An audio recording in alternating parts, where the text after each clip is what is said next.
Horatio Jr., a name we hold dear, serving God faithfully year after year.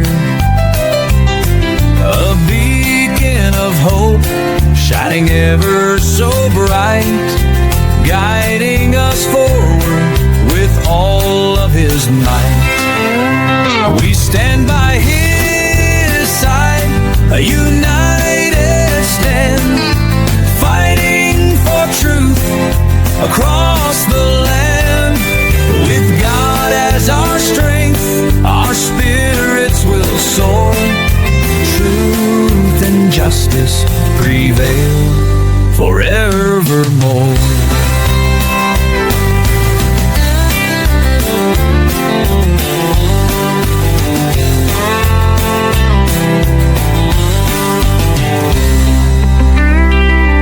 We stand by his side, a united stand, fighting for truth across the land. With God as our strength, our spirits will soar. Truth and justice prevail forevermore. We stand by his side, a united stand, fighting for truth across the land. With God as our strength, our spirits will soar. Truth and justice prevail forevermore. We stand by his side, a united stand, fighting for truth across the land. With God as our strength, our spirits will soar. Truth and justice prevail forevermore. Forevermore.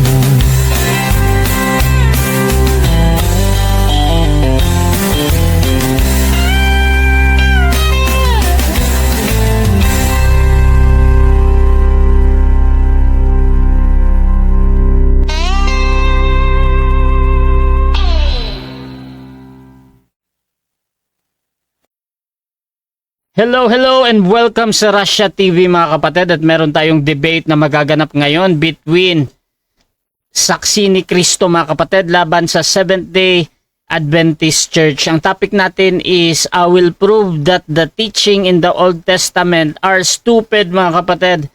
Sa salitang stupid dito, pinapayagan natin mabanggit to. Again mga kapatid, ang ating topic ay patutunayan ng ating affirmative na ang teaching ng Old Testament ay stupid. Affirmative dito si Brother Zach ng Saksi ni Cristo Bantay Pinto mga kapatid, at negative naman yung ating apologies ng Seventh-day Adventist na si Brother Denmar.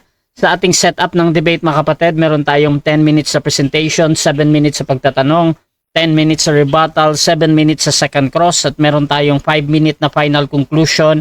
Mauuna si negative, mahuhuli si affirmative. Sa ating rules mga kapatid, hindi naman sila bago sa ating platform, no? So ang ating i-summarize ko na lang.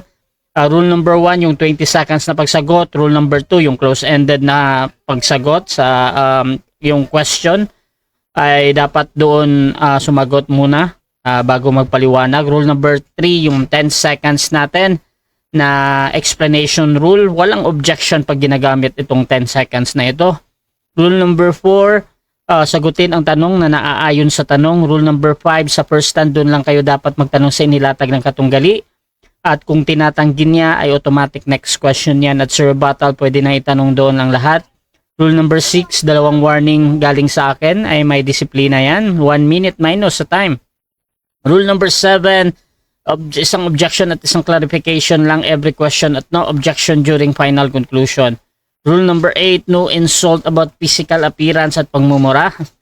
Ngunit mga salitang kagaya ng demonyo, kulto, sinungaling ay pinapayagan kong mabanggit. Rule number 9, no challenge question. Ito yung mga tanong na kung mabasa ko or paano kung mabasa ko. Rule number 10, Pwede magtanong ng sensitive and personal question pero pwede ding tanggihan.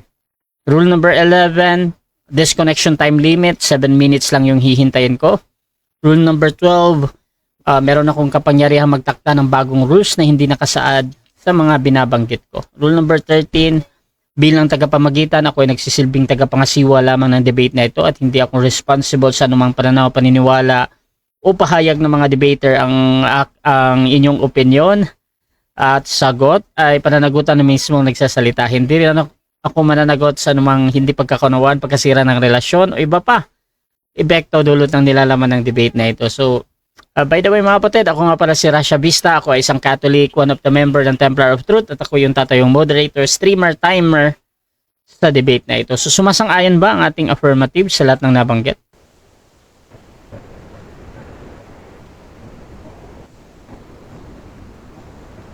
Sumasang-ayon ka, bro? Yes, bro.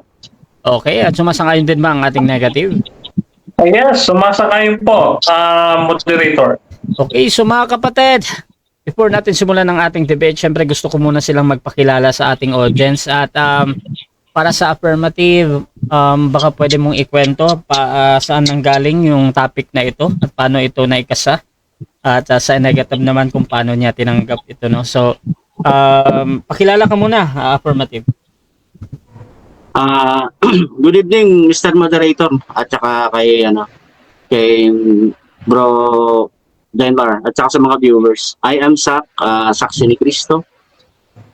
Nabuo ko ang paksa nito sa kadahilanan may mga naipapangaral pa rin na stupid or wala ng kabuluhan sa generation natin. Kaya ito po ay magandang paksa na may kapulutan ng magandang aral. Lalo-lalo na doon sa mga nais umalam kung ano ba ang tamang pagkain sa panahon ngayon. Kaya napakaganda nito na way maibigay natin ang ng wasto sa pangungusap, verse by verse, at walang sariling interpretasyon. Maraming salamat, Bro Rasha. Siyempre yung ating negative, paano nyo tinanggap ito at pakilala na din, bro? Okay, isang mapagpalang gabi sa inyo pong lahat, mga kapatid, mga kaibigan. Muli po ang inyo pong maliit na lingkod at ordinaryong kapatid kay Cristo, Brother Denmar Santiago, ay muli na mamayagpag sa inyo pong harapan ng inyong screen.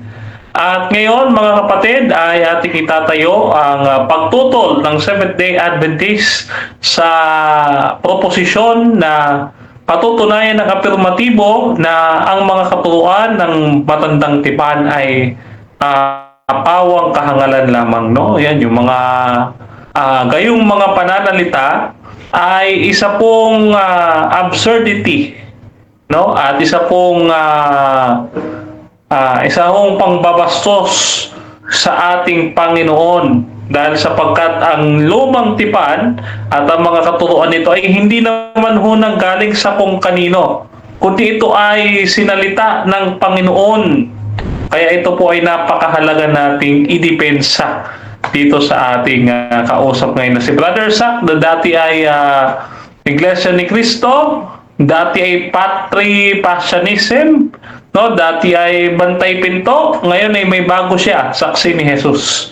At sana dalangin natin, hindi lamang kayo, mga kapatid, mga kaibigan, ang matuto sa debating ito, kundi maging si Brother Sak, no? Ang adikain natin, i-inform kayo sa ating debate. Hindi ito para itaas ang Adventist, kundi bigyan kayo ng natatamang doktrina ayon sa nakasulat.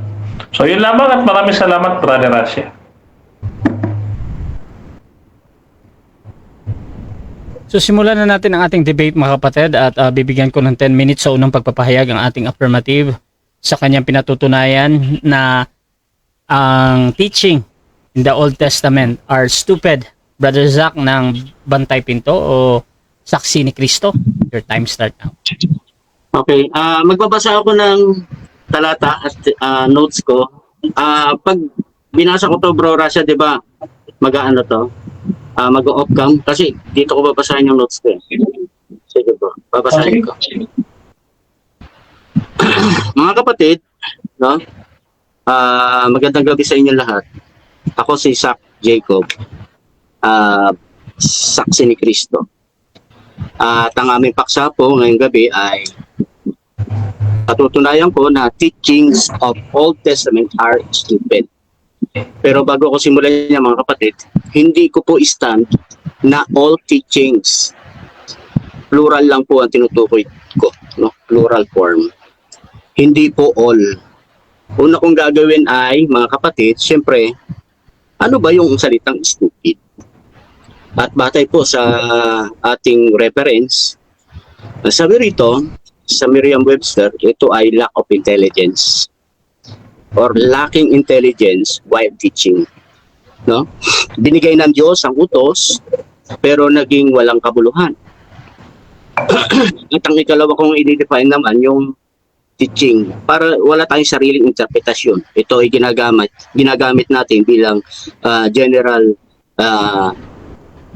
reference. At batay muli po sa dictionary, ang teachings po ay refers to lessons or instructions or ideas. Kaya kung pagsasamahin natin mga kapatid, stupid teachings, ito po ay maling pagtuturo. Bagamat Diyos ang nagbigay, pero naging stupid teachings. Anong ibig sabihin natin? Yung pinupunto rito, kakulangan po sa kaalaman, no, ng pagtuturo. Kaya yung teachings, lumalabas po, naging walang kabuluhan because of lacking of intelligence while teaching. No? Ngayon po, ito po yung aking unang tindig. Ang sabi po rito sa John 10:8-9, ganito po ating mababasa. Ang lahat ng nangauna sa akin nagsiparito, sabi ng Panginoon, ay mga magnanakaw at mga tulisan. Datapat hindi sila dininig ng mga tupa. So, ang nagsasalita po rito ang Panginoon. Ang sabi niya, ang lahat na nangauna sa akin nagsiparito ay magnanakaw at mga tulisan. So, kung ito, mga kapatid, ay may pangunawa tayo, malinaw naman na paano nga naman makapagtuturo, no, ang ganitong klase ng mga ngaral. 9, sabi ng Panginoon, ako ang pintuan, ako ang sino man pumasok sa akin ay siya'y maliligtas at papasok at lalabas at makasusumpong ng paskinlan. So, vice versa mga kapatid, kapag pinatutunayan ko na ang teachings in Old Testaments are stupid, so ibig sabihin, inaangat ko naman yung New Testament. No? Ngayon, ganito naman po ang kasunod nating babasahin. Sa Hebreo 9:1 hanggang pababang mga talata, ganito naman po ang ating mababasa. Hebreo 9:1, ganito ang sabi. Ngayon, ang unang tipan din ay nagkaroon ng palatuntunan ng pagsamba sa Diyos at kanyang santuaryo, ang santuaryo ng sanlibutan ito. Sapagkat tinihanda ang isang tabernakulo ng una na kinaroroon ng kandilero at ng dulang at ng tinapay na handog na siyang tinatawag na dakong banal. At sa likod ng ikalawang tabing ay ang tabernakulo na tinatawag na dakong kabanal-banala na may isang gintong dambana ng kamangyan at kaba ng tipa. At ang paligid ay nakakaluktukan ng ginto na siyang kinaroroonan ng sisidkang ginto na may lamang mana at tungkod ni Aaron na namumulaklak at mga tapyas na bato ng tipan. So makikita natin dito, pinifigure, no, na nandito yung kaba ng tipan, 10 utos, yung 2 tapyas na bato, at yung tungkod ni Aaron. Ngunit, ano ang ating mapapansin? Sabi rito, bababa po tayo dito sa mga talata pa. Sabi rito, sa 9, sabi dito, nayaoy isang talinghaga ng panahong kasalukuyan. Ayon dito'y inihahandog ang mga kaloob at mga hain tungkol sa budhi na hindi nagpapasakdal. Sabi dito na hindi magpapasakdal sa sumasamba Ano ang sabi ng talata? Isang talinghaga ng panahong kasalukuyan. Iyaan po'y kinikwento niya, no, kung ano yung meron sila. Ang sabi rito, ayon dito ay inihahandog ang mga kaloob at mga hain tungkol sa budhi na hindi magpapasakdal sa sumasamba. Mantakin mo, nagbigay, no? Nagbigay na palatuntunan ng Diyos, ngunit nakikita natin, nagiging hindi nagpapasakdal sa sumasamba. Ulitin ko, hindi ko po kinakalaban ng Diyos. Kung i-strawman po ako, kung i-strawman po ako ni Brother Denmark na ang Diyos ika ay nagbigay ba ng kautusan na walang nagbigay ba ang Diyos ng stupid na aral? Hindi po yun ang point of view ko, kundi yung teachings, lack of intelligence na mga nangaral. Totoo naman pong binigay ng Diyos ang palatuntunan sa pagsamba sa Kanya, pero naging stupid o lack of intelligence while teaching. Sabi rito kasi, mga kapatid, naghahandog ng mga hain tungkol sa budhi, pero hindi magpapasakdal sa sumasamba. Okay? Yan ang pag ni Pablo. Nakita kasi ni Pablo yung mga stupid teachings na rin na yan binubulgar lang ni Pablo. Sabi pa dito sa Gis, palibasay palatuntunan na lamang na ukol sa laman na iniatang hanggang sa panahon ng pagbabago, gaya ng mapagkain at mga inumin at sari-saring paglilinis. Ito po pala, binulgar ni Pablo, mga kapatid. No? Itong mga gawain na ito, palatuntunan lamang ito sa laman na iniatang hanggang sa panahon ng pagbabago, gaya ng mapagkain, inumin at sari-saring paglilinis. Ngunit, ano ang ginagawa ng mga ngaral doon? No? Naglilinis sila pinapabanal nila ang kanilang sarili. Pero ano ang sabi ni Pablo? Hindi yan nagpapasakdal sa sumasamba. Okay? Isusunod natin, mga kapatid, na mga talata rito, Hebreo 9:15, 16, 17. Okay, thank you. Sabi rito, Hebreo 9:15, walang kabuluhan ang unang testament. Hindi po ako nagsabi. Ito ang sabi, basahin natin. Hebreo 9:15, 16 hanggang 17. Sabi rito, at dahil dito siya ang tagapamagitan ng isang bagong tipan, si Kristo, upang sa pamamagitan ng isang kamatayan na ukol sa ikatutubos ng mga pagsalangsang na nasa ilalim ng unang tipan. Mantakin nyo binigay ng Diyos ang utos, pero ano nangyari? So, nakasalangsang sila. Bakit? Lack of intelligence. Bagamat sila'y nangangaral, pero nagiging stupido yung kanilang pagkaunawa. Kaya ang aral na naipangaral, mali. Ano ang tawag diyan pagka stupid? Lack of intelligence. Okay? Susunod ko babasahin ang sugnay, sabi rito, upang sa pamamagitan ng isang kamatayan na ukol sa ikatutubos ng pagsalangsang na nasa ilalim ng unang tipan, ang mga tinawag ay magsitanggap ng pangako na manang walang hanggan. 16, sapagkat kung saan mayroong tipan, do'y kinakailangan ang kamatayan ng gumawa niyaon. 17, sapagkat ang isang tipan ay may kabuluhan kung mamatay ang gumawa. Si Moses ba namatay agad? Namatay ba nung pagkatapos niyang ginawa? Winisikan niya ng dugo? Hindi po. No? Hindi po namatay. Kaya walang kabuluhan po yung Old Testament. Sa ayon dito sa talatang ginagamit natin. Sa iba, sabi dito, sa ibang para ay walang kabuluhan samantalang nabubuhay ang gumawa. Kaya't ang unamang tipan ay hindi itinalaga na walang dugo. So ibig sabihin, mga kapatid, malinaw po, no? May kabuluhan ng tipan kung namatay ang gumawa. At bukod pa doon, mga kapatid, no? Minulgar ni Pablo na bagamat ibinigay ang utos pero lack of intelligence. Anong nangyari? Naging walang kabuluhan ang kanilang pagtuturo. Hindi ko sinasabi na ang Diyos o nagbigay ng utos ay kinakalaban ko, hindi. Kundi yung pagtanggap, no? Para ituro sa tao nakitaan ng kakulangan ayon sa talatang binasa natin. Kaya ang sabi diyan, kaya nang nakakitaan ng kakulangan sa kanila.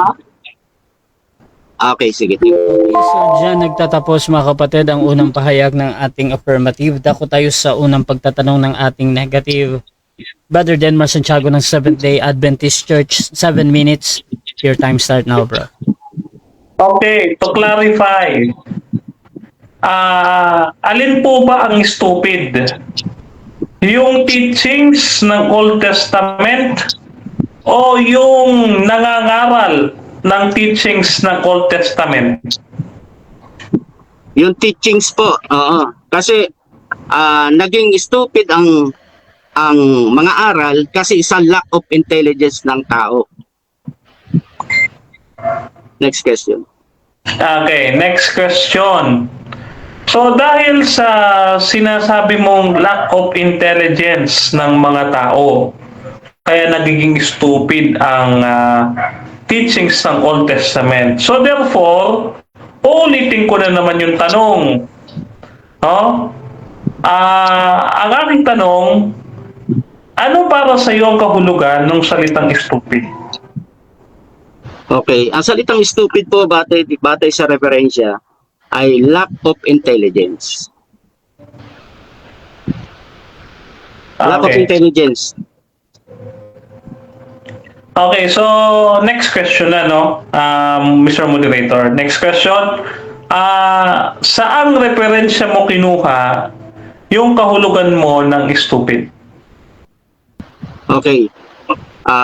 Sa Merriam-Webster at sa talata sa Book of Hebrew na aking binasa. Next question. Okay. Next question.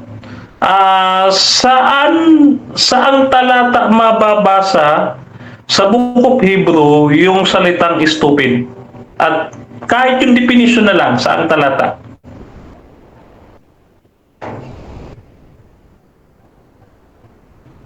Okay, sorry no. Dito po, no? Dito sa Hebreo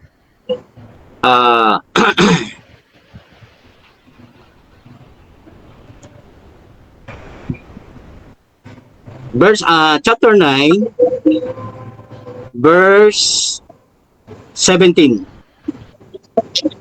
Okay.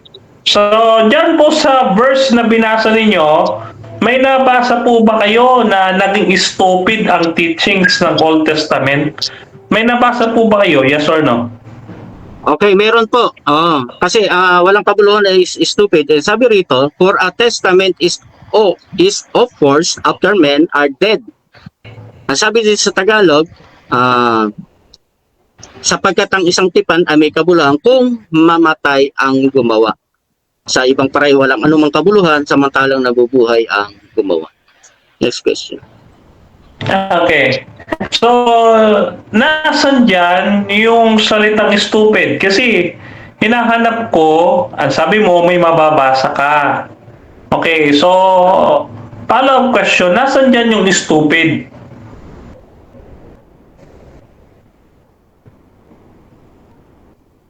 Sa okay, hindi po siya for letra no, kasi hindi naman po tayo letra por letra umunawa, no.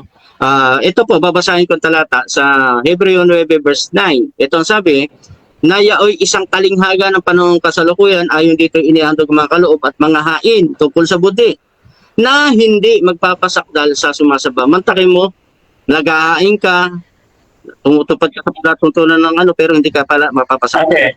Next question. So, alin po ba ang nagiging stupid? Yung turo na galing sa Diyos na nakasulat sa matandang tipan o yung tao na nagbibigay ng kahulugan doon sa mga katuruan na yon? Okay, naging stupid ang teachings, no? Kasi sa lack of knowledge, no, ng taong tumanggap. Halimbawa, hindi niya naunawaan yung salita ng Diyos at itinuro niya, nagiging stupid teachings po yun kasi nagiging walang kabuluhan yung aral na ipinapangaral niya. Okay. So therefore, dahil nawawalan ng kabuluhan yung yung natutuhan niya sa Old Testament, dahil hindi niya naintindihan. So therefore, ang tinutukoy mo talaga na nagiging stupid, hindi yung teachings, kundi yung tao mismo na umuunawa doon sa teachings. Yes or no? Mali. Oo, kasi ang tao po, no, ay tumatanggap. Ngayon, sa kanyang pangangaral, yung resulta ng kanyang pangangaral, nagiging stupid teachings yun. Pero hindi po tao ang stupid doon, hindi. Kasi ang tao po, mga kapatid, ay sa panahon na ito po ay pinili ng Diyos. Hindi pa pwede sabihin natin na ito ay stupid person. Pinili po ito ng Diyos. Nagiging stupid lang yung teachings kasi ang tao po ay lack of knowledge. Okay, next question. Ano ang magiging arbiter natin o standard natin para masabi natin na ang isang teaching ay stupid? Okay, kung mismo ang nangangaral ay hindi niya alam paano sundin ang tama. Basta narinig niya sa Diyos, ipinapangaral niya, kulang siya, no, sa pagkaunawa. Ngayon, kapag naibigay na yung aral, nagiging stupid yung teachings nun kasi hindi niya abot yung kaisipan ng Diyos paano niya ituturo. Okay, next question. So, paano nga natin malalaman? How? Paano natin malalaman na yung taong yon ay lack of intelligence? Okay. Kung sumusunod siya sa utos na hindi niya alam, no, na ito po pala ay hindi niya kayang ipangaral. Basta lang niya narinig, no, pero bara-bara siya.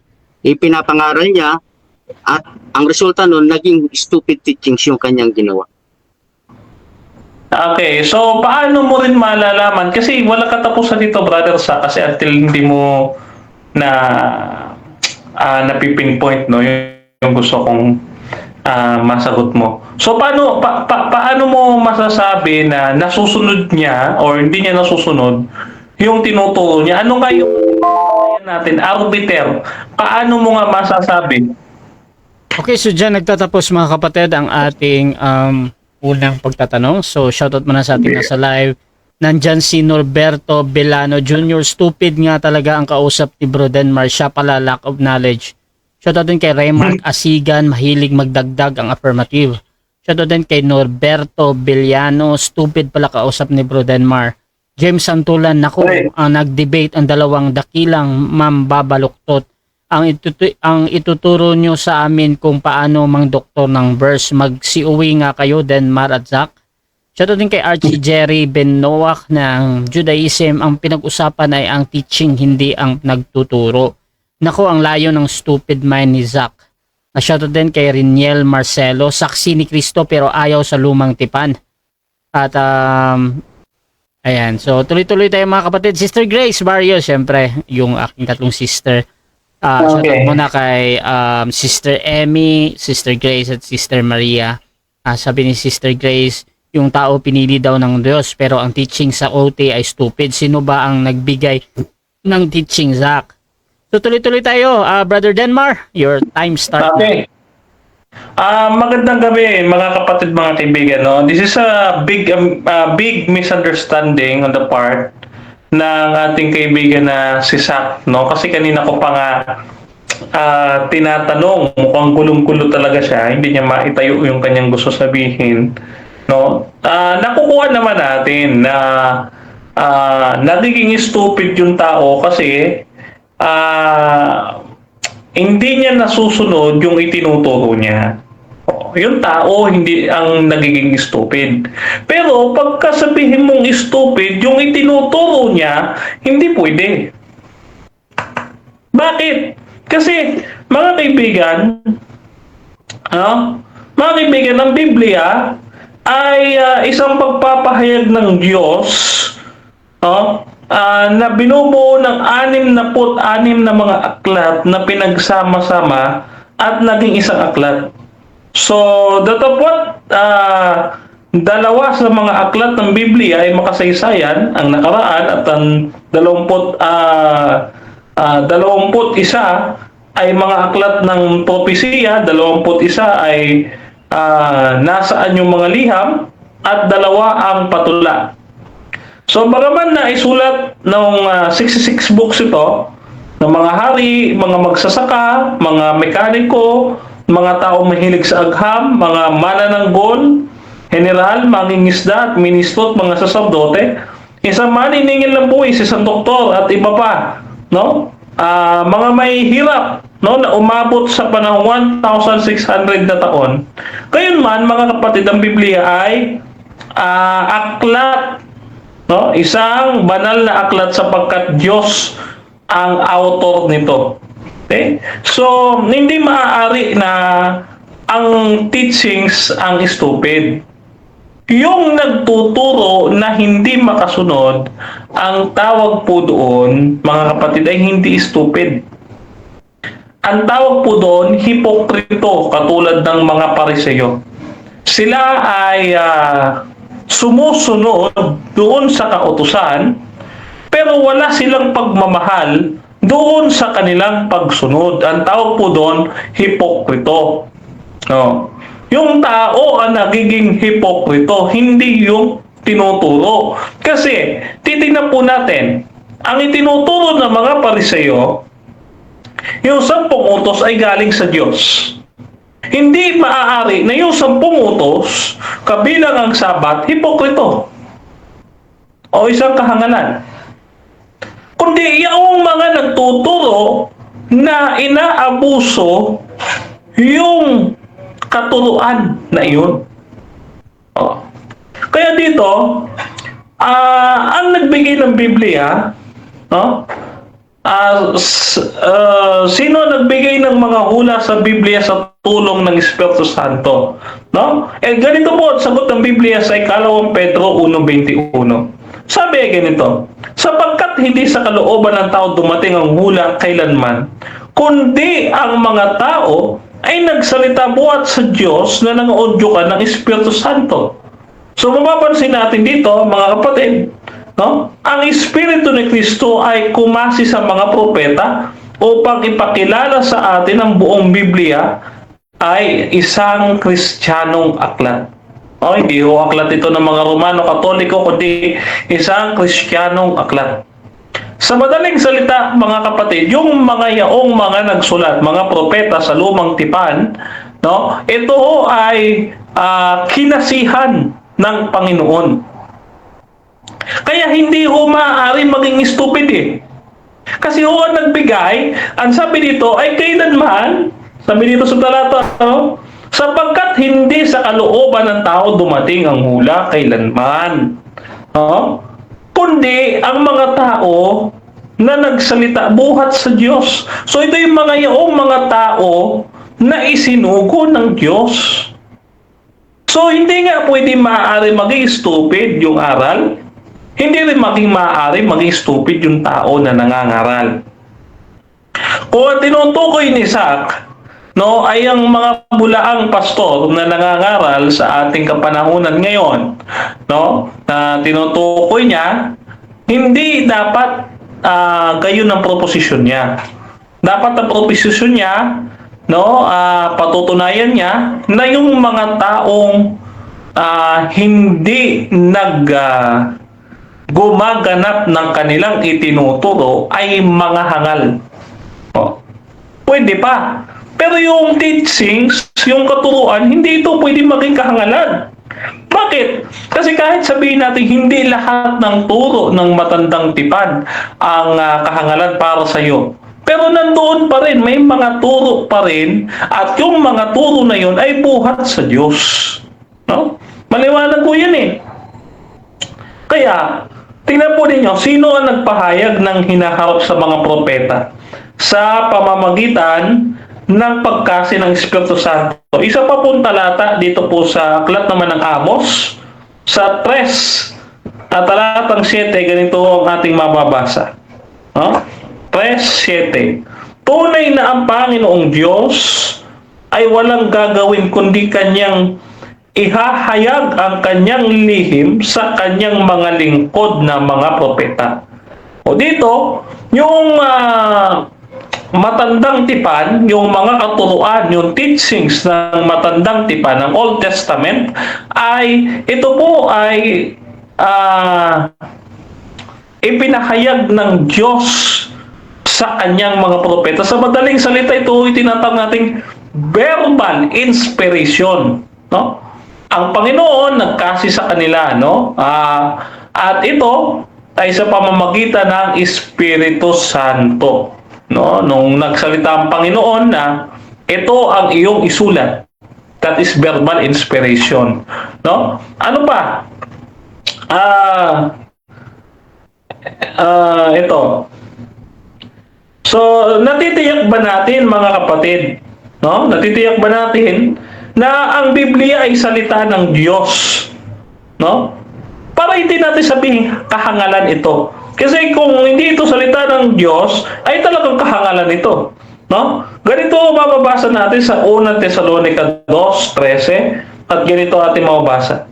At dahil naman dito, kami ay nagpapasalamat sa Diyos na inyong tinanggap sa amin ang salita na ipinangaral sa makatuwid bagay. Ang salita ng Diyos ay inyong tinanggap na hindi gaya sa salita ng mga tao, kundi ayon sa katotohanan sa salita ng Diyos. Sa madaling salita, ang pagtuturo ng salita ng ating Panginoon ay hindi kahangalan, kundi ito ay ayon, sabi dito, ayon sa katotohanan na salita ng Diyos. Yung mga yaong ipinangaral at itinuro, hindi daw ayon sa salita ng tao. Hindi ho yung turo ang sasabihin nating estupido. Ang sasabihin natin, yung tao, hindi yung aral. Yung tao pwede mag-estupido. Pero yung aral, hindi, sapagkat alam natin na ang Biblia ay banal. Galing yan sa Diyos. At hindi ito maaaring tutulan isa. Kasi mangyayari nito, ang gagawin ng apirmatibo, upang maging kahangalan ang turo ng Biblia, kailangan manggaling ito sa dyablo. O manggaling ito sa kung sino-sino lamang mga tao na hindi kinasihan ng Diyos. Naitindig po natin dito sa ating presentation kung gaano, no? Gaano kahalaga ang Biblia, na ito ay salita ng Diyos, mga kapatid, no? Kaya dito, sabi dito, no, sa 2 Samuel 23:2, ang Espiritu ng Panginoon ay nagsalita sa pamamagitan ko at ang kanyang salita ay sumaaking dila, no? Gayun din sinabi ni Jeremias, no? Narito inilagay ko ang aking mga salita sa iyong bibig, Jeremias 1:9, no? So dito, yung mga propeta na nagsalita, nagsulat sa matandang tipan, ay kinasihan ng Diyos verbally.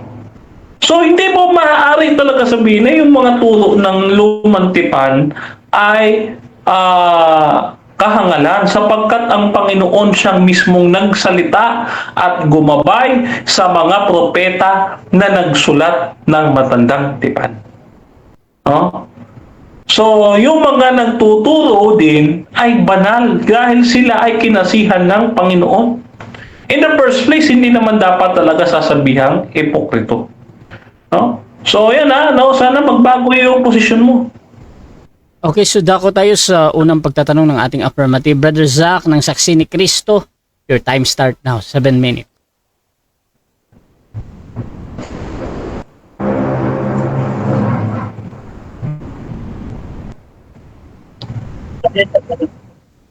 Wala namang gaanong verse natin ginamit si Bro Denmar eh. So, magtatanong na lang ako sa mga nilatag ko na kung naunawaan niya. Totoo ba, Bro Denmar, na yung nilalaman dito sa John 10:8 na sinabi ng Panginoon na ang lahat ng mga nangauna sa akin ay magnanakaw at mga tulisan? No. Mali yung pagkaunawa mo. Sapagkat ang tinutukoy ng Panginoong Hesus na nauna sa kanya ay yung mga Pariseo. Ang tinutukoy dyan na magnanakaw, yung tao, hindi yung aral. Kaya nga sabi ko sa iyo, sabihin mo na lang na ipokrito yung nagturo, hindi yung tao, hindi yung aral, kundi yung tao mismo. Okay, next question. Okay, next question. Yung, nung ibinigay ba ang unang tipan, ano ang sinabi ng Diyos? Na kumpleto bang naganap na naipangaral o nakitaan ng kakulangan? Kompleto po yan sapagkat isa lamang po ang tipan ng Diyos. No, hindi po maraming tipan, isa lamang po ang tipan ng Diyos.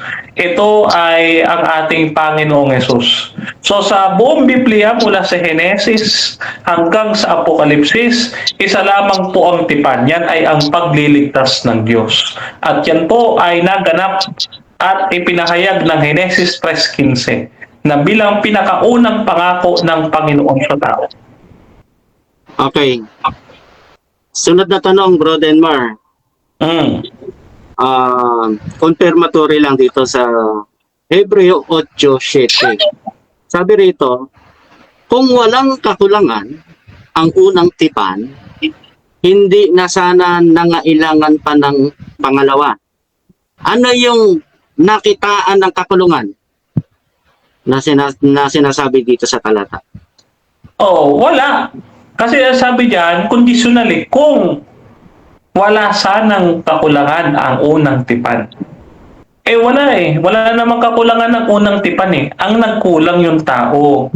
Ang binabanggit kasi diyan, yung saserdote ng mga Levita na namamatay.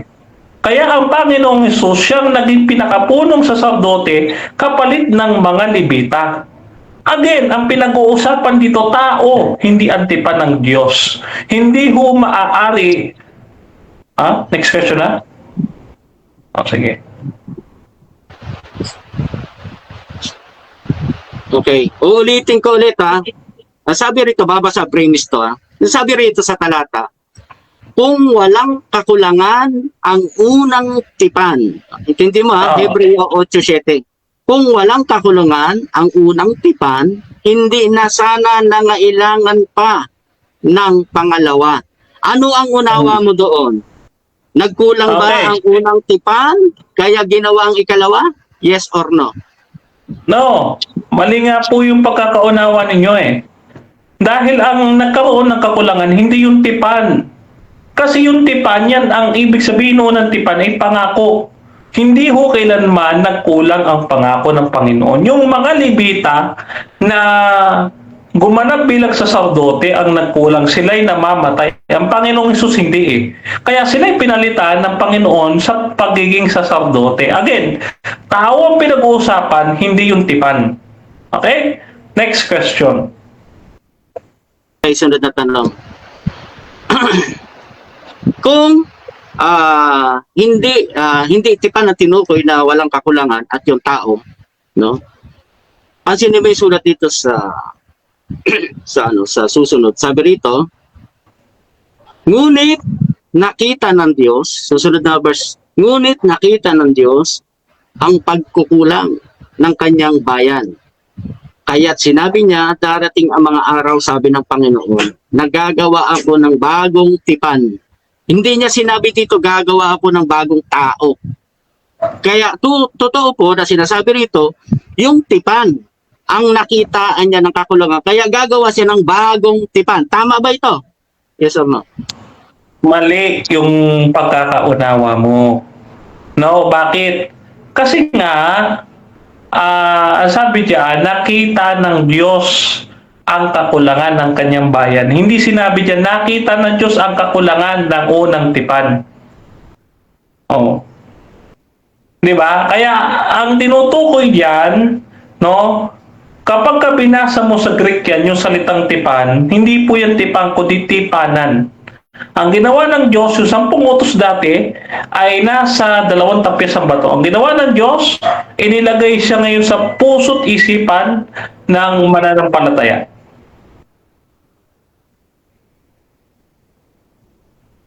Okay, sunod na tanong. Noong ginawa ang palatuntunan sa pagsamba sa Diyos, naipangaral ba ng tama? No, natanggap man ng tama yung aral na ito ay palatuntunan na ayon lamang sa laman?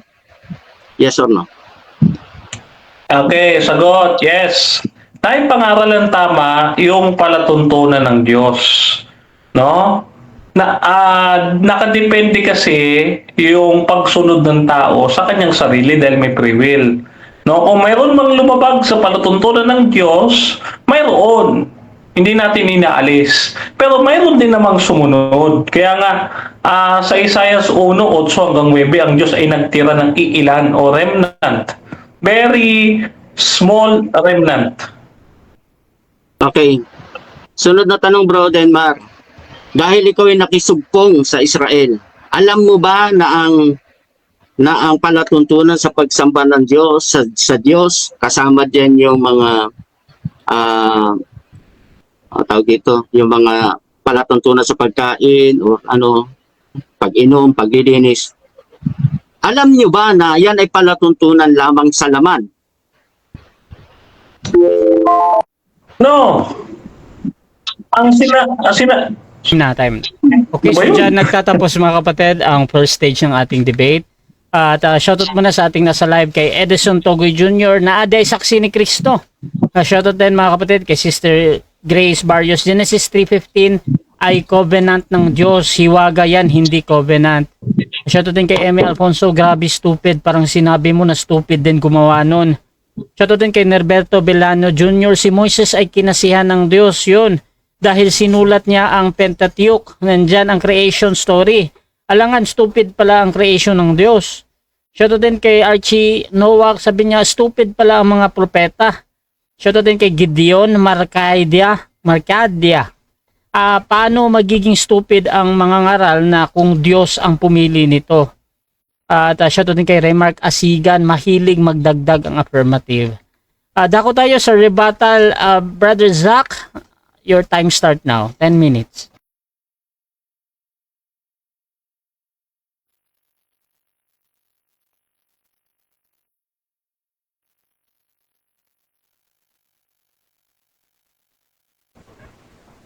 Okay. Sige. Thank you.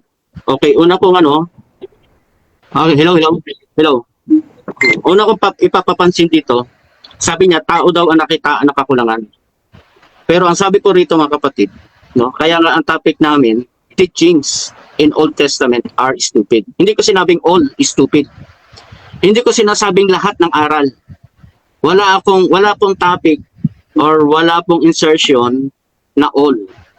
Ang sabi ko diyan, teachings. So ibig sabihin po, may mga aral may mga naipangaral, no, na nagkaroon ng maling pagkaunawa. Hindi ko sinasabi dito na ang mga propeta ay tawag dito, stupid. Hindi ko sinasabing ang tao ay stupid. Kasi mga kapatid, sila, no, yung mga sinugo ng Diyos, nagkaroon din po yan ng mga tagasunod. Ngayon, yung mga tagasunod po, nangaral, no? At itong mga nangaral ng mga tagasunod, sila ngayon yung nagsusulat, no, ng mga aklat ng mga propeta. Itong mga successor ng mga propeta, sila po yung nagsusulat batay doon sa kanilang naririnig sa propeta. Halimbawa, kay Moses, kay Pablo, o kanino mga propeta. Ito ang sabi, isang halimbawa rito. Sa Hebreo 8:7, sabi rito, kung walang kakulangan ang unang tipan, hindi na sana nangailangan pa ng pangalawa. Ngunit nakita ng Diyos ang pagkukulang ng kanyang bayan. Dito siya tumutok tao daw ang nakita ng pagkukulang. Bakit nakita ng Diyos yung pagkukulang ng bayan? Kasi nai-apply yung wrong teachings, maling interpretasyon, no? Maling interpretasyon na kanilang narinig. Kaya tinutuwid sila dito sa Hebreo. Sabi rito, darating ang mga araw, sabi ng Panginoon, gagawa ako ng bagong tipan. Hindi niya sinabing bagong tao. Kung tao talaga yung tinutukoy rito. Tipan po talaga ito. Sabi niya, gagawa ko ng bagong tipan sa bayang Israel at sa bayang Huda. Bagong kasunduan. Ngayon, ano pa ang ating mapapansin? Ituloy natin. Babasa lang ako dito sa kabilang cellphone. Sabi rito, hindi ayon sa tipang aking ipinagkatipan sa kanilang mga magulang ng araw na sila'y aking tangnang sa kamay upang sila'y ihatid sa labas ng lupain ng Ehipto, sapagkat sila'y hindi nanatili sa aking tipan. Tignan nyo sila'y hindi nanatili sa aking tipan at sila'y aking pinabayaan, sinasabi ng Panginoon. So dito, susunod na verse, sabi rito, sapagkat ito ang pakikipagtipang aking gagawin sa sambahayan ni Israel. Pagkatapos ng mga araw na yun, sinasabi ng Panginoon, ilalagay ko ang aking mga kautusan sa kanilang pag-isip. Bakit ilalagay sa pag-isip? Bakit gagawin ng Diyos yun? No? Kasi para hindi na magkamali, hindi maging stupid. No? Kasi nga, sa bawat salin, tignan mo yung Pariseo. Israelita yan eh. Pariseo, Iskriba, Saduceo. Pagdating ng Panginoon, ano ang nangyari? Mga tulisan pala sila. Sabi ng Panginoon, mga magnanakaw. Kanino ba nakuha ang aral yon?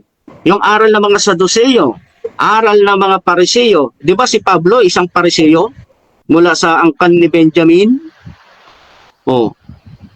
Kaya anong ginawa ni Pablo? Sabi niya, noon ako'y patay. Matake mo, patay. Pero, nagsasalita siya. Anong ibig niya sabihin noong siya'y patay, ngayon nabuhay kay Kristo? Kasi nga, stupid yung aral na kanyang namulatan. Hindi ko sinasabi yung nagbigay, stupid Huwag niyo kong i-strawman dito. Yung mga aral, magtaki mo mga kapatid sabi pa rito, sa Hebreo 9, sabi rito, sapagkat, Hebreo 9:17, sabi pa rito, sapagkat ang isang tipan ay may kabuluhan kung mamatay ang gumawa. Kung sa ibang para ay walang anumang kabuluhan, samantalang nabubuhay ang gumawa. Kaya't ang unang tipan ay hindi itinilaga na walang dugo. Bakit? Sapagkat ng salita ni Moises ang bawat utos sa buong bayan ay sa kautusan kumuha siya ng dugo ng mga baka at mga kambing na may dugo, tubig at balahibong mapula ng tupa at isopo, winisikan ng aklat gayon din ng buong bayan na sinasabi, ito ang dugo ng tipan na iniutos ng Diyos tungkol sa inyo. Okay? Gayon din ang tabernakulo at ang lahat ng mga kasangkapan ng pangasiway pinagwiwiskan niya ng dugo sa gayon ding paraan. At ayon sa kautusan ay halos masasabi kong lahat ng mga bagay ay nililinis ng dugo, maliban na sa pagkabuhos ng dugo ay walang kapatawaran. So dito, mga kapatid, walang kabuluhan ang unang tipan, batay dito kasi buhay ang gumawa. Ano ang dapat nating mapansin? Mali po yung naging resulta ng pagpapahayag. Nagkaroon po ng false teachings. Hindi ko sinasabing tao ang false Nagkaroon ng maling pagkaunawa doon sa itinuturo dito sa sinasabi ni Moses. Kasi malinaw naman, tinutukoy dito kung itataas natin, ito'y palatuntunan lamang na ginagawa ni Moses para sa pagsamba sa Diyos. At ito'y palatuntunan lamang ayon sa laman. at hindi nagpapasakdal. Hindi nagpapasakdal sa, ano sabi dito, nagpapasakdal sa sumasamba. Mataki mo, pero ano ang sabi ng mga taong nakarinig niyan? Nagkaroon ng ng pagkaunawa. Ang sabi dito, kami anak ni Abraham sa isang talata, no? Kami sa Diyos. Nagpapasakdal sila sa kanilang sarili, pumapasok sila sa templo na may dalang dugo, nililinis nila ang bayan, nililinis nila ang kanilang sarili sa pamamagitan ng dugo.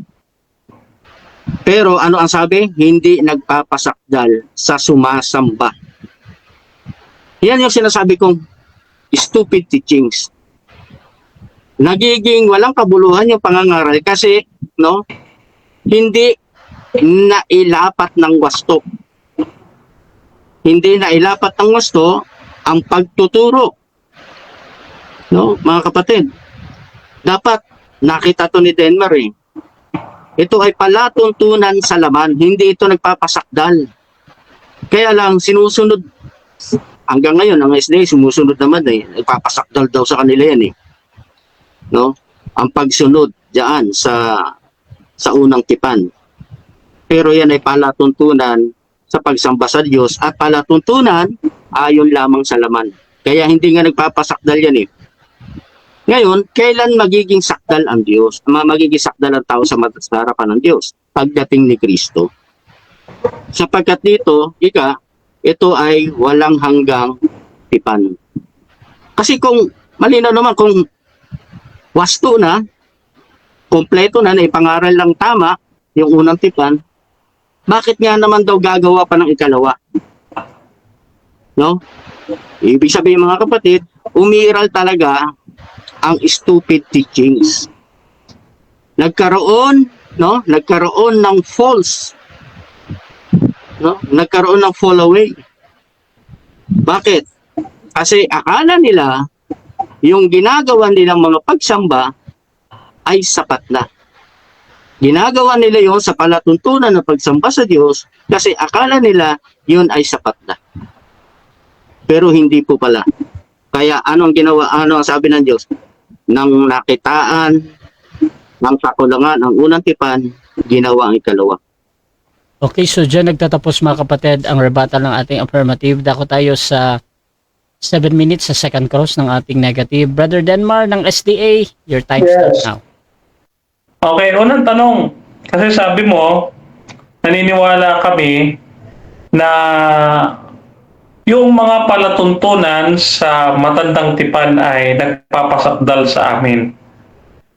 Saan mo naman kinuha yon? Kapatid Sa saan mo kinuha yon? Sa ano niyo po, sa pagpapahayag niyo. Kasi araw-araw tayong nagkakasama, yung mga SDA, pare-pares kayo na diyan kayo ay nagpapasakdal sa inyo ang kautusan. Okay. Ang tanong ko nga sa'yo, kung galing sa amin, sabi mo kasi galing sa amin eh, yan ba yung sinasabi mo na ang palatuntunan ang nagpapasakdal sa amin? Yan ba ay nasa official teaching namin sa 28 fundamental beliefs ng Seventh-day Adventist? Nandun ba yon? Yes or no? Hindi ko alam kung nandoon kasi pero batay naman sa sinasabi nyo sa tuwing nagkakaroon tayo ng open forum sa DevCon. Sinasabi nyo diyan sa pagsunod ng utos pakikipag-isa sa bayan ng Diyos nagpapasakdal sa inyo. Okay. Next question. Okay. So, ang sabi mo, dito, ginamit mo yung Hebreo 8:7, no? Dito ba sa Hebreo 8:7, dito sa King James Version, at saka sa Greek text nito, may mababasa ba tayo dito na tipan? Meron o wala? Meron sa Bible. Hindi ko alam yung ginagamit mong na translation, pero batay dito sa King James Version din na aking ginagamit dito. Sabi rito, ah, kung walang kakulungan ang unang tipan, hindi na sana nangailangan pa ng pangalawa. Tipan ang tinutukoy Okay. kasi. So, aware ka ba na nandito sa Greek text ng Hebreo 8:7, walang salitang tipan dito? Aware ka ba doon? Yes or no?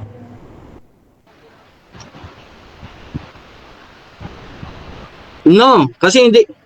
Ipakita mo muna dito sa screen. At saka, hindi lang naman isang translation ang ang pinagkukunan natin, marami. Kung yan ang dinampot mo, kumuha ka pa ng siguro 2 hanggang 3. Pero ang tanong ko sa iyo, may initial ka bang kaalaman sa original na manuskripto ng Greek nitong Hebreo 8:7? Meron ba talagang tipan doon? Meron o wala? Ipakita mo nga yung ebidensya mo. Objection, Mr. Moderator. Categorical question, ang tanong ko sa kanya, doon sa kanyang inisyal na pagkakaalam sa Greek text ng Hebreo 8:7 na ginamit niya sa presentation, no? Meron bang salitang tipan doon sa Hebreo 8:7? Sa Greek text, meron o wala? Okay, ang pagpipilian meron o wala. Bro Zach, meron ka bang counter objection or ready ka nang mamili na meron o wala?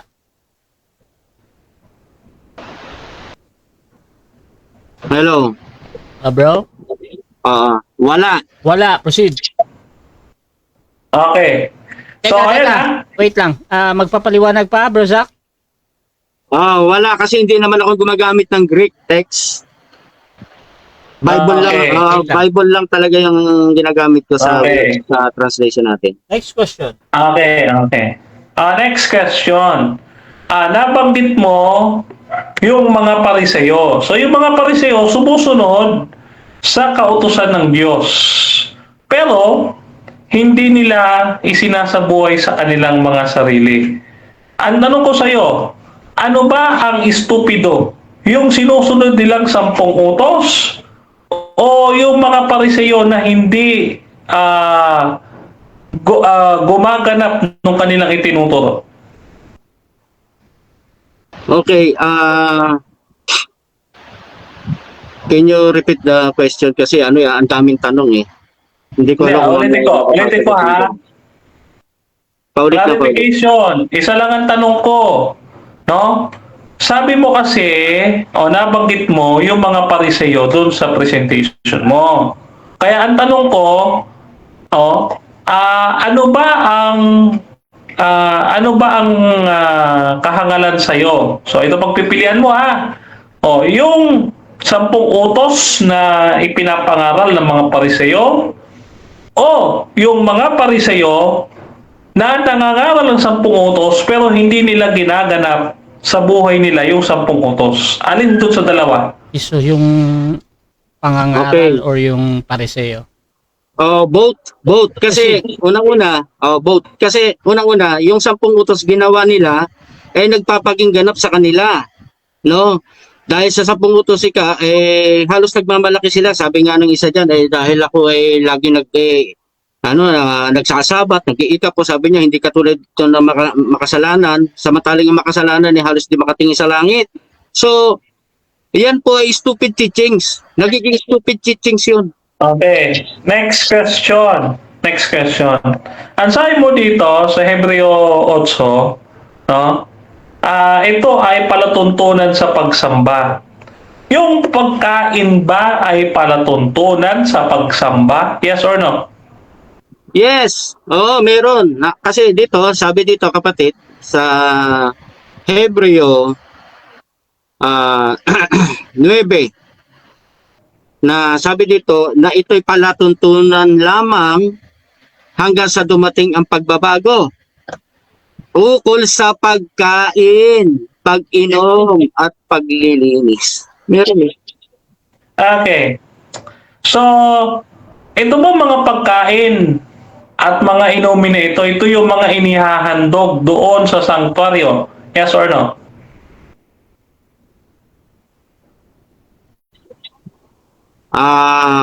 No. No. Oo. Kasi yung inihahandog doon, ay yung mana. No, nandoon yung mana eh. Pero yung mga susunugin diyan, hindi naman inihahandog sa templo yan eh. Oh, next question. Okay. Sure ka yung mga hayop na sinusunog, hindi yun inihahandog. Sure ka? Hindi inihahandog yan sa sanctuaryo.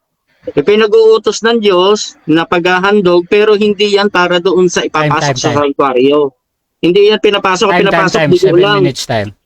Okay, so dyan nagtatapos mga kapatid ang ating second cross ng negative. Dako tayo sa ating rebuttal, Brother Denmar, bilang negative. Okay. Time start. Okay, thank you. Ayan, so eto mga kapatid, talagang pinagpipilitan niya talaga yung turo talaga ng mga Pariseo ay estupido, no? Yung 10 utos. Matakin mo yung bawal pumatay, bawal kang magnakaw, bawal kang mangalunya. Kasi under daw tayo niya, mga Adventist eh. Sinusunod pa daw natin eh. So, estupido din tayo. So, para sa kanya, yung mga utos na yung estupido. Tinanong na natin eh, yung Pariseo at saka yung tinuturo ng Pariseo, yun ba ay estupido? Estupido daw. So, yung 10 utos, estupido rin. O hindi lumabas sa mismo po sa kanyang sarili, no, nahuli sa kanyang bibig yung kanyang kanyang paglapastangan dito sa Diyos na nag-utos ng 10 utos. No? Ngayon, kaya ho natin natanong yung Greek text ng Hebreo 8:7. Mga kapatid, ipapaliwanag ko po sa inyo ang tamang pagpapaliwanag ng Hebreo 8. Nakalagay ho dito sa Greek. Babasahin ho natin ha. Tandaan ho ninyo, ang Greek text ng tipan ay diatekenin. No? Ulitin natin, diatekenin. Ano po ang nakasulat sa Hebreo 8:7? Basahin po natin. Sabi dito, no? Egarho, protos, ekinos, emi amempos on an deioteoros, aiteo topos. Hebreo 8:7 ito, no? Ano ho ang English niyan? Sa English ho niyan, for if the first had been faultless, then there should no place have been sought for the second. Napansin po ninyo, ito po, papakita ko sa screen, no? Ayan. Yung salitang covenant, dito po sa King James Version na 1611, naka-slanting. Bakit? Kasi wala po sa Greek text o wala sa original na salin sa Griego yung diatekenin. No? Bakit? Kasi ho, ang paksa ho dito, hindi yung tipan. Ang paksa po dito, yung tipanan. Ano ba yung sinasabi nating tipanan? Ang tipanan ay yung pamamaraan ng Diyos sa siya'y nakipagtipan. Yung pamamaraan. Yun ang pinag-uusapan dito. Tingnan po ninyo yung binasa niya kanina. Ipapapansin ko po sa inyo. No? Sabi dito sa G, sapagkat ito ang pakikipagtipan. Hindi maliwanag. Yung pamamaraan ng pakikipagtipan ang pinag-usapan, hindi yung tipan mismo. Sabi dito, aking gagawin sa sambahayan ni Israel, pagkatapos sa mga araw yaon, sinasabi ng Panginoon, ilalagay ko ang aking kautusan sa kanilang pag-iisip at sa kanilang puso. Aking isusulat ang mga ito at ako'y magiging Diyos sila at sila'y magiging bayan ko. So dito mga kapatid na pinag-uusapan ay yung tipanan o yung pamamaraan ng Diyos. Sa 2 tapyas ng bato nakasulat ng kautusan, ngayon ay nasa puso't isipan na ng tao. No? Hindi ho yung tipan na nagbago. Katulad ho yung 10 utos. Yan po ay pinakawalang hanggang tipan. Basahin po natin ha. No. Basahin po natin dito sa talata po ng Biblia na ang 10 utos ay pinakawalang hanggang tipan. No? Ayan, basahin natin, no? Ayan. Ayan. Okay, basahin po natin dito sa Deuteronomy, mga kapatid. Yung ating sinasabi. Teka lang ha. Basahin mo natin. Dito po sa Deuteronomy chapter 33. No? Yan, chapter 33 ba yun? 30. Ayan, basa. 31 verse 16. No? Ayan, 31 verse 16. No? Ayan, dyan ho nakalagay yung sinasabi nating pinakawalang hanggang tipan, no? Deuteronomy chapter 31 verse 16, no? Ayan na. Ngayon, dahil ang 10 utos ay pinakawalang hanggang tipan, ayan po ay yung sinasabi nating tipan mula sa matandang tipan hanggang sa bagong tipan, hindi po nagbago. No? Hindi po nagbago. Yung pamamaraan ng pakikipagtipan ang nagbago. Ngayon, yung binabasa niya sa Hebreo 8:8, linawin pa natin. Ang sabi dito, sapagkat sa pagkakita ng kakulangan sa kanila. Ulitin ko ang basa, 3 beses ko babasahin. Sapagkat sa pagkakita ng kakulangan sa kanila. Sapagkat sa pagkakita ng kakulangan sa kanila. Sapagkat sa kakulangan, sapagkat sa pagkakita ng kakulangan sa kanila. Hindi ho nagkulang yung tipan. Yung tao na gumanap ng tipan, yun ang nagkulang. Bakit? Yung mga Israelita, sumamba sila sa ibang Diyos kay Baal. Yun ho ang nangyari. Patuloy na lumalabag ang bayang Israel. Namantakin po ninyo sa panahon ni Saul. Si Saul ay hindi naman dapat itatanghal na hari ni Propeta Samuel. Pero napilitan si Propeta Samuel na mamili at piliin si Saul na maging hari ng Israel dahil gusto ng bayang Israel. Pero ano kalooban ng Diyos? Siya lamang ang maghahari sa bayang Israel. Hindi ho dapat magiging hari si Saul. Pero napilitan si Propeta Samuel na siya'y putungan ng kamay. Ganun po yun, yung pagsuway. Kaya nga ho dito sa Hebreo 9, no? Mababasa po natin yun sa Hebreo 9, no? Sapagkat sila'y hindi nakapasok. Basahin po natin. Hebreo 9. Tignan po ninyo, no? Kasi binabaluktot yung nakasulat eh. Sabi diyan, di ba, yung hindi sila nakapasok. Hebreo 4. Ayan. Hebreo 4, talatang 8. Sabi diyan, mga kapatid, ganito, Eto.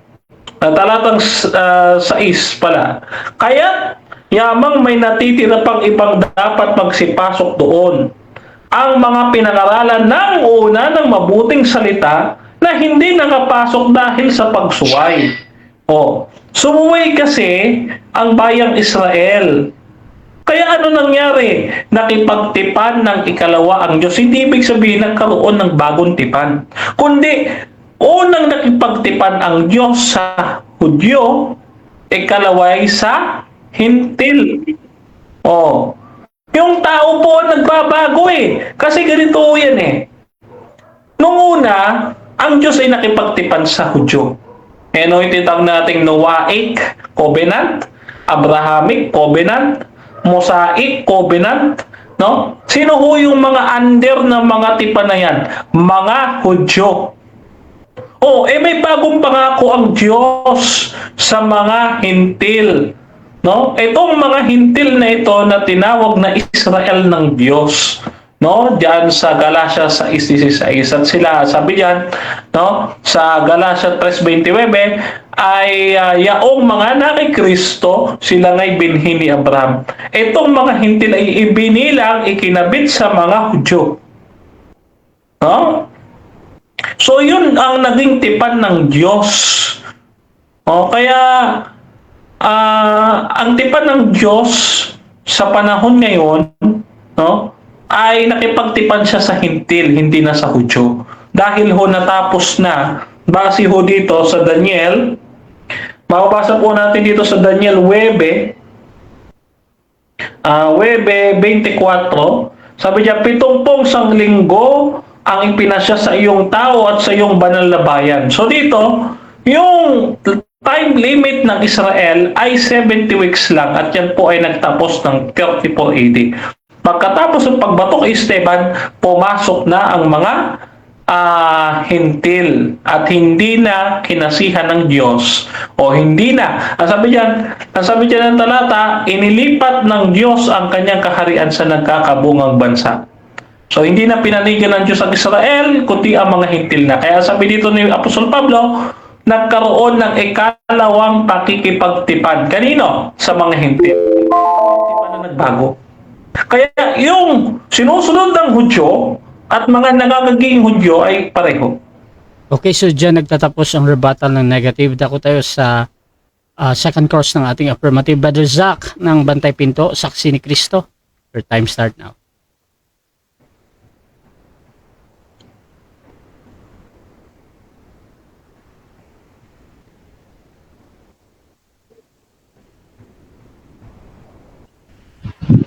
Unang tanong, Bro Denver, sabi mo rito sa aking note, sabi mo, pamamaraan ng pakikipagtipan, no? Pamamaraan ng pakikipagtipan sa Greek text, yung Hebrew 8:7. Confirmatory lang. Mali.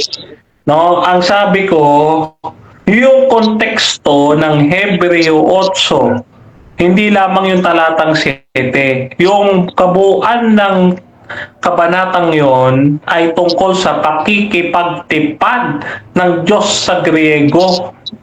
O hindi yung tipan ang binago at nagkaroon na ikalawa, kundi yung Griego ang ikalawang bayan ng Diyos na kanyang pinagkatipanan. Next question. Okay, sunod na tanong. Sabi mo kanina, pamamaraan ng pakikipagtipan ng Diyos. Yung nakita, no? Yung nakita doon sa tao na kaya nakita ng Diyos na nagkulang ang tao. Confirmatory lang. Ano? Pakiulit. Stop the time. Stop the clock. Pakiulit. Okay. Okay. Kasi may note ko rito, sinabi mo, pamamaraan ng pakikipagtipan.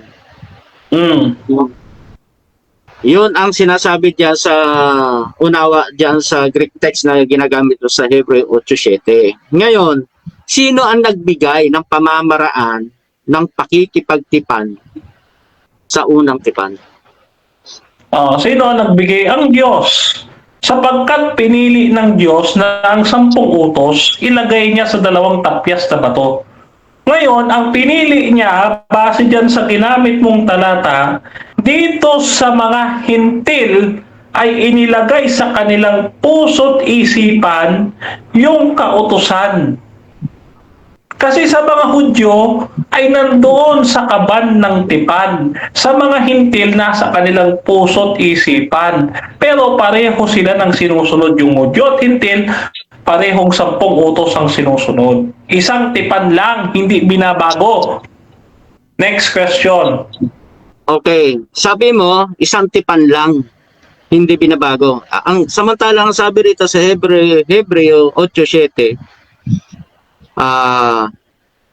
babasahin ko ulit Sabi rito, gagawa ako ng bagong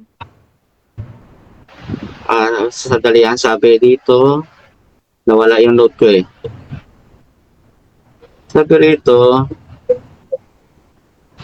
Kung walang kakulangan, ang unang tipan, hindi na sana nangailangan pa ng pangalawa. Ano yung pangalawa? Tipan ba to o hindi? Hindi.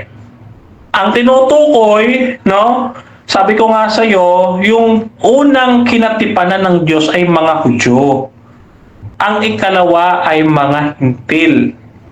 No, kung hindi nga sana nagkaroon ng kakulangan, Hebreo 8:8, yung mga Hudyo, kaya sabi diyan, kinakitaan sila ng Diyos ng kakulangan. Sino? Yung mga Hudyo.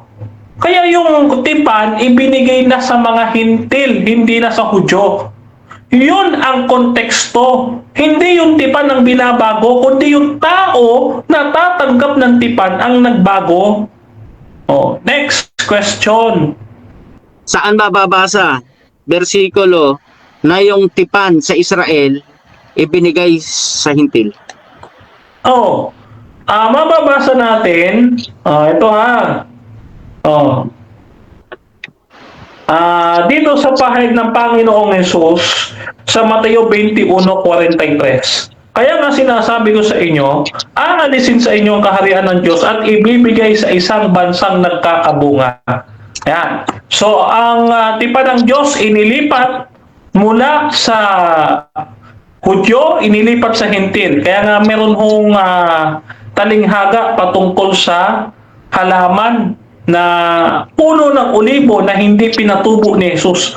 Tumutukoy po yun sa mga Hudyo. Hindi sila nagkabunga, kaya ibinigay sa Hintil. Next question. Okay.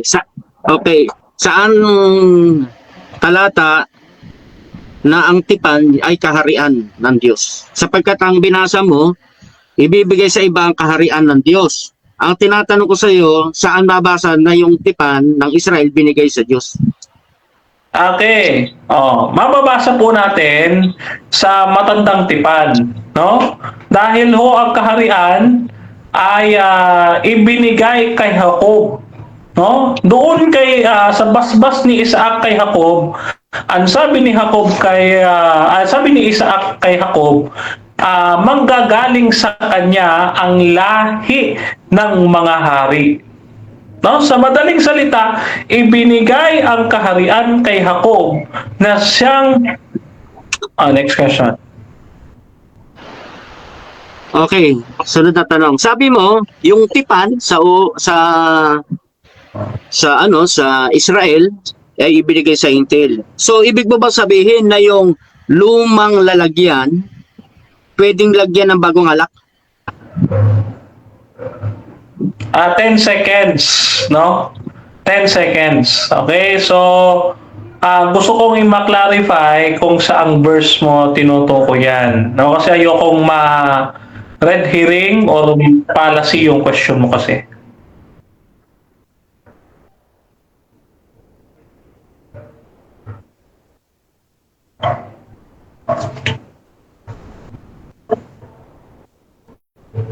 Sunod na tanong, nawala si Sa.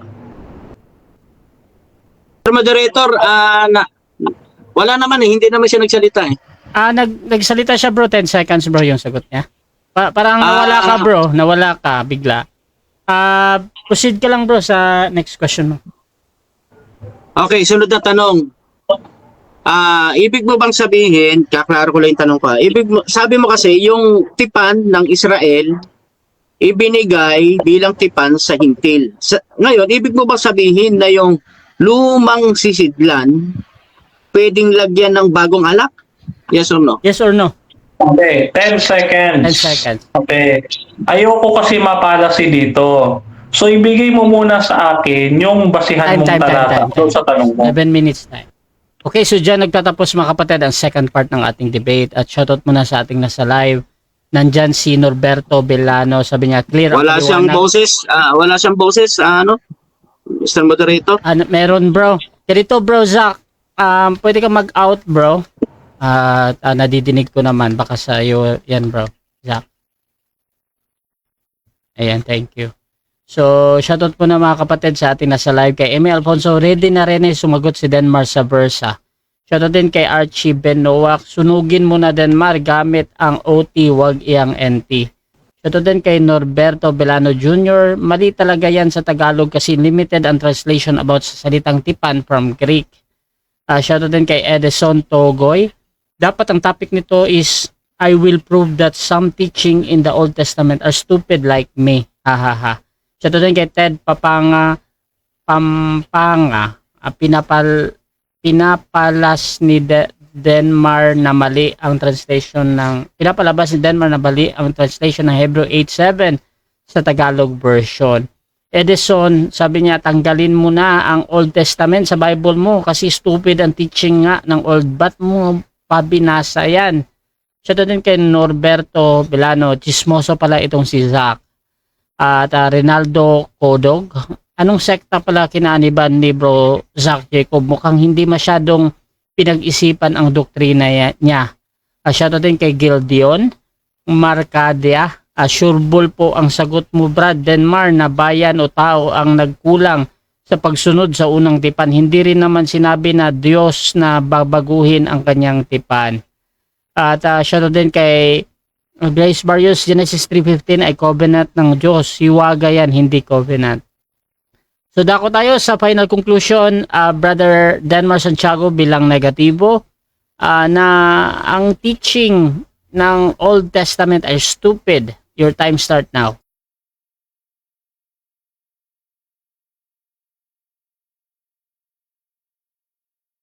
Okay, dinig na kayo, Lo. Ayan. Hanggang sa pagkakataong ito, mga kapatid, ay gumuguho pa rin ang proposisyon ng apirmatibo. Wala siyang napatutunayan. No? Kasi ang ginagawa niya, mga kapatid, ay maling pagkaunawa sa talata sapagkat kulang po sa pag-aaral ng konteksto at gayon din sa pag-aaral ng ibig sabihin ng tipan, tipanan at ng kautusan. No? Kita po ninyo, mga kapatid, no, tayo ay pinapalasi niya, no? Ang sabi niya, tayo daw ay naninindigan na ang kautusan ay nagpapasakdal sa atin. Siguro yung mga LGT, no? Kaya yung mga LGT na yan, no, katulad ni Leonard Sinke, no, at ng iba pa, yung mga kulto yan na galing kay ML Andreasen. No? Yan, sasabihin ko sa inyo kulto yung mga LGT na yan. Oh, isinusumpa ko yung mga LGT na yan. No? Kaya tinatawag na kultong Adventist dahil sa mga taong ganyan. No? Na idinidiin ang kautusan. Kasi walang kaalaman sa fundamental beliefs. No? Dito, mga kapatid, maliwanag ang binabanggit ng fundamental beliefs. Ito po general statement. Fundamental Beliefs chapter 19, the law of God. Sabi dito, the salvation is all of grace and not of works, and its fruit is obedience to the commandments. Maliwanag dito sa aming katuruan na ang kaligtasan ay sa pamamagitan ng biyaya at ang pagsunod sa kautusan ay bunga ng pananampalataya. Sa madaling salita, pag kay naligtas na, tsaka ka palang susunod sa kautusan. Kasi nga nakilala mo na si Jesus. Ang sabi sa talata, Juan 14:15, kung ako'y inyong iniibig, pag nakilala mo na si Jesus, doon ka palang susunod. Hindi makasusunod ang isang tao kung hindi niya kilala yung kanya sinusundan. Ay, nako po. No? Kaya strawman fallacy yung ginagawa niya. No? Hindi yan official turo ng Adventist. O ngayon, so dito, nakikita natin, no, ipinipilit niya talaga yung turo talaga yung may kakulangan eh. Uulitin ko ikaw mismo nagsabi. Ayan ikaw mismo, babasahin natin. Hebreo 8:8. Tingnan mo uulitin ko yung pagkabasa 3 beses ko babasahin ulit. Sapagkat sa pagkakita ng kakulangan sa kanila, Isa. Pangalawa, sapagkat sa pagkakita ng kakulangan sa kanila. Pangalawa. Pangatlong basa, sapagkat sa pagkakita ng kakulangan sa kanila. Bawasan lang ako. Hindi naman sinabi sapagkat sa pagkakita ng kakulangan sa tipan. Wala nga po salitang tipan doon sa Hebreo 8:7. Kaya nga ho dito sa King James Version, naka-slanting, nakapahiga. Kasi dagdag lamang ng author yan, wala sa original Greek text ng talata. Huwag mong ipilit yung wala sa talata. Ang pinag-uusapan, yun nasa talatang 9 at 10, kung saan yung kautusan na dati sa mga Hudyo ay galing sa bato, ngayon ay nilagay na sa puso at isipan ng tao. Yung pamamaraan ng pakikipagtipan ang ginawa. Dyan pa lamang hindi pa ako gumagamit ng ibang talata, pero huling-huli ka na. Gibang-giba na. Kasi nga mali yung pagkaunawa mo Kaya dito, baka sana sa kanyang konklusyon, makatayo na ang kanyang proposisyon. Titignan po natin, kasi kung hindi, patuloy po maninindigan ang pagkapanalo ng bayan ng Diyos. Salamat, Brother Rasya. So dako tayo sa final conclusion din ng ating affirmative sa kanyang pinatutunayan na the teaching in the Old Testament are stupid. Brother Zach Jacob ng Bantay Pinto. Saksi ni Kristo. Your time start now.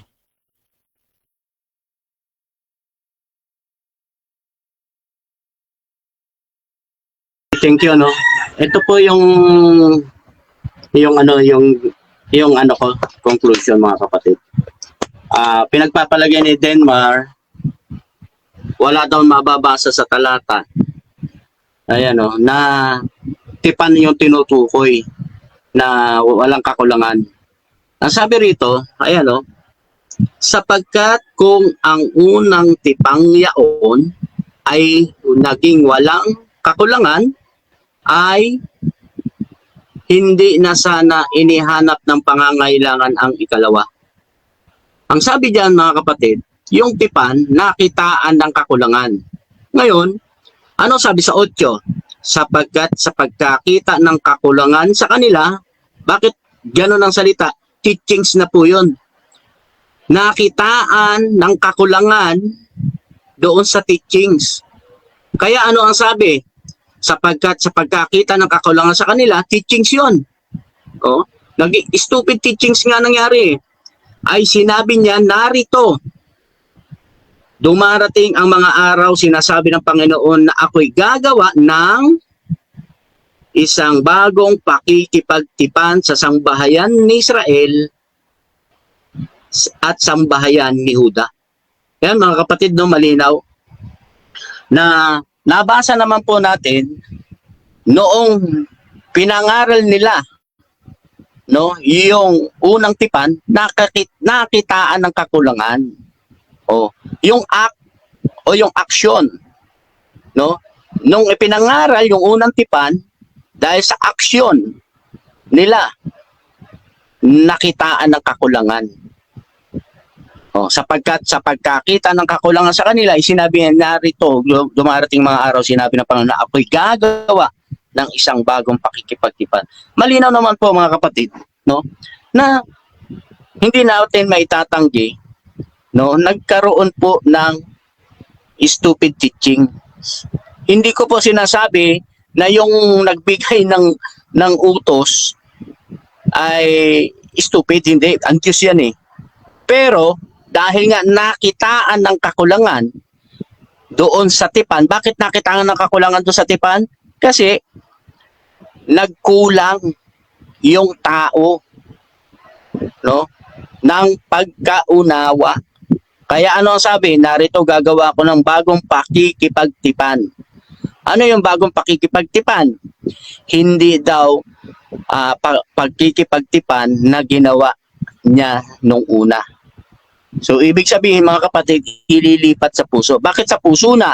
Kasi kapag ipinangaral ulit yan, katulad ng mga SDA, ay ipipilit nila, katulad sa unawa ni Bro Denmar na pilit niya pinapanaw sa akin, yung tipan daw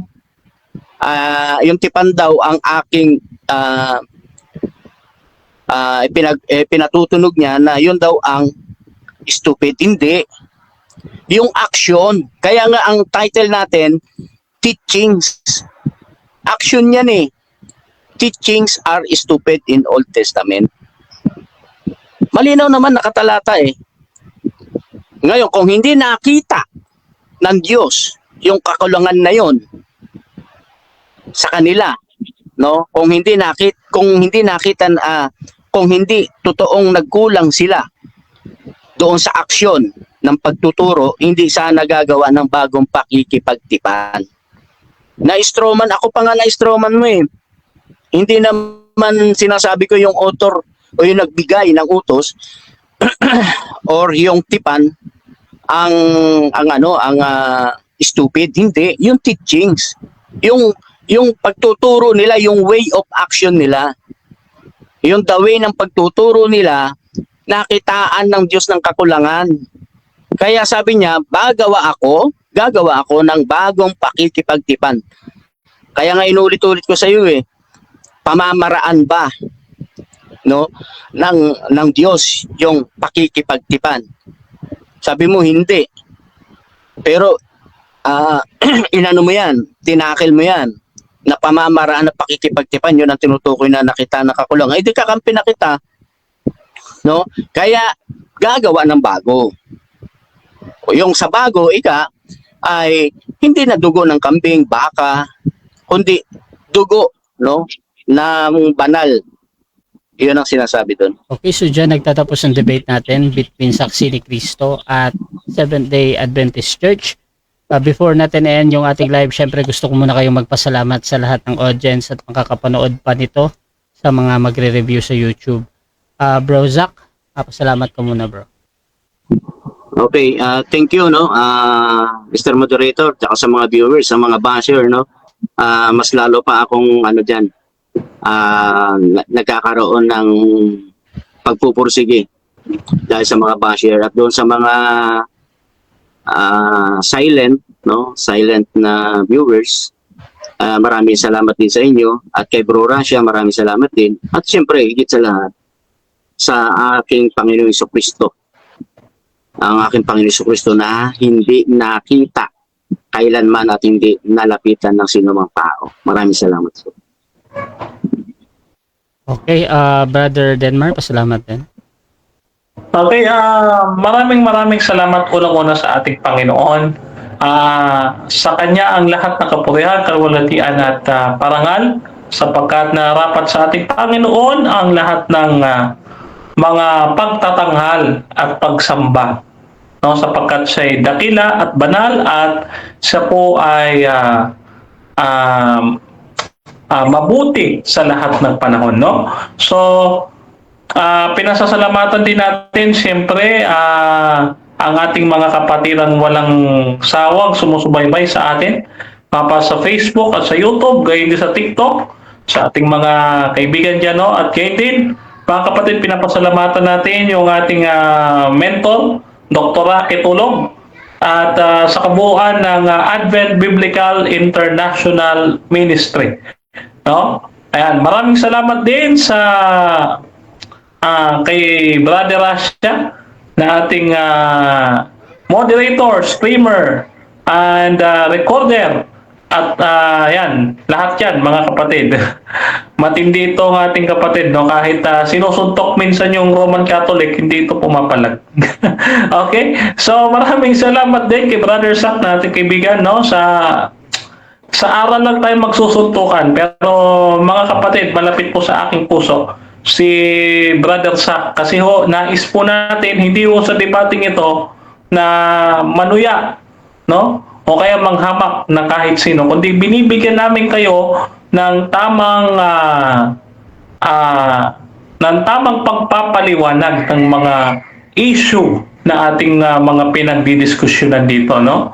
So hindi po tayo naninira ng anumang relihiyon, paniniwala o ng tao, kundi ang ating binubuwag ay yung maling doktrina. No? So yun po, at kayo po ay aking iniwanan sa mapagpalang kamay ng ating Panginoon. Patuloy kayong maniwala at magtiwala sa misteryo ng ating pananampalataya na si Jesus ay muling nabuhay, si Jesus ay namatay, si Jesus ay muling nabuhay, at si Jesus ay muling babalik sa wakas ng panahon. Kaya mga kapatid, mga kaibigan, ang paalala po ni Brother Denmar sa inyo bilang inyong kalingkod kay Kristo, maganda na po tayo sapagkat si Kristo ay malapit na. So yun po, God bless sa ating lahat, at God bless Brother Rasha and Brother Zach Jacob. Okay, Rasha TV, gusto din magpasalamat sa lahat ng sumusuporta at lagi pa ding nagtitiwala sa ating pagmamoderate. Gusto yung sumali sa ganitong gawain or maghamon man sa dalawang ito, nandito si Brother Zach ng Saksi ni Cristo at Brother Denmar ng STA na talaga namang walang inuurungang debate. Basta syempre maganda yung topic at pwede nyo akong gamitin as mediators yung pag-usap mga kapatid. Basta sumasang-ayon lang kayo sa lahat ng patakaran dito sa Rasha TV. Meron pang mga coming na debates ang dalawang ito, si Brother Denmar at si Brother Zach. Abangan nyo mga kapatid, nandyan yan sa aking post, at please follow din yung dalawang ito, Brother Zach and Brother Denmar, dahil meron silang kanya-kanyang mga posting din sa kanilang profile. So maraming salamat mga kapatid. This is Admin Rasha ng Rasha TV and we're out.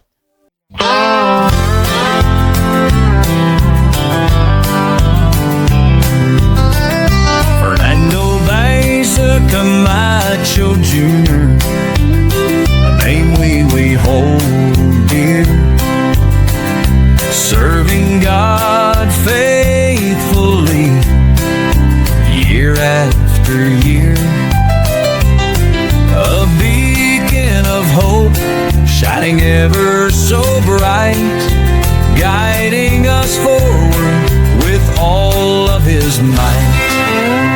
We stand by his side, a united stand, fighting for truth across the land.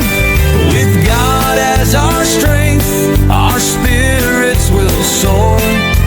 Truth and justice prevail forevermore.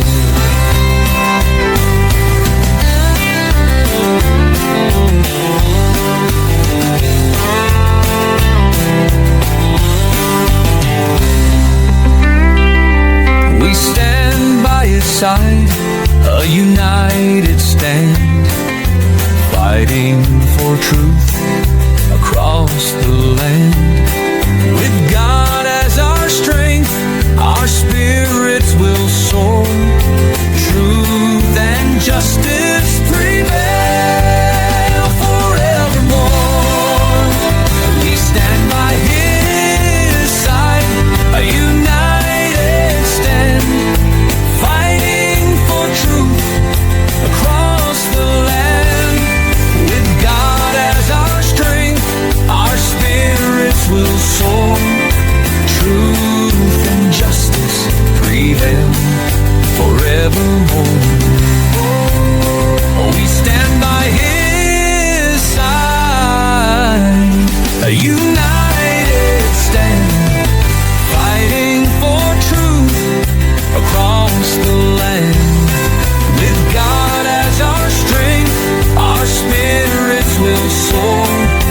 Truth and justice prevail forevermore.